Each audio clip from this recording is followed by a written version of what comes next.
এই দেশে মধ্যবিত্তের ঘরে জন্ম নিলে হারাইতে হয় নিজের অধিকার, আর সেই অধিকার দাবি করতে গেলে পরিবারে কেউ মুক্তিযোদ্ধা নাই বললে হইতে হয় রাজাকার। তো বলি, দেশের জন্য মুক্তিযোদ্ধারা 9 মাস যুদ্ধ করছে মানুষের অধিকার ফিরিয়ে দেওয়ার জন্য ভাই। সব সুযোগ সুবিধা শুধু তার 14 গোষ্ঠীরই দেওয়ার জন্য বললা যায় নাই। এই নাও দেশ স্বাধীন করে দেয়া গেলাম, এবার আমার নাতি পুতি ছাতি লাড়ি যদি চোর বাটপার আর অযোগ্য হয় তাদেরকে যোগ্য স্থানে বসায়ও।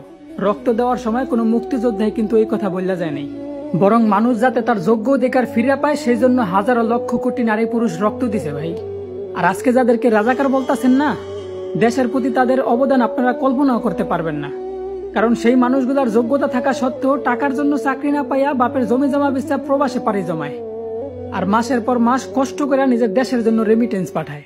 যেখানে আমাদের পূর্বপুরুষরা একটা মেয়ের সম্মান রক্ষার্থে বড় বড় যুদ্ধ করতেও দ্বিধাবোধ করে নেই, সেখানে আজ আমাদের রাজপথে মানুষ মানুষের উপর হিংস্র প্রাণীর মতো ঝাঁপায় পড়তেছে, আর তাদের শিকার থেকে কোনো নারী পুরুষ বাদ যায় নাই। 1000 বছর আগে বলে যাওয়া আমাদের প্রিয় নবীর কথাগুলা ভুল ছিল না ভাই। মানুষ এখন কি কারণে মরতেছে আর কি কারণে মারতেছে, এই দুইটা প্রশ্নের একটা উত্তরও কারো কাছে নাই। এখন বিচারকদের কানে কখনোই পৌঁছাইব না যদি বলি বিচার চাই বিচার চাই, কারণ বিচারকদের কান অনেক আগে থেকেই টাকা দিয়া বন্ধ করে দেওয়া আছে ভাই। তো পরিশেষে একটা কথা খুব দুঃখ নিয়েই বলতে হবে আমার, যে নিজের এক স্বাধীন দেশের নাগরিক হিসাবে পরিচয় দিতে লজ্জা হয় আমার।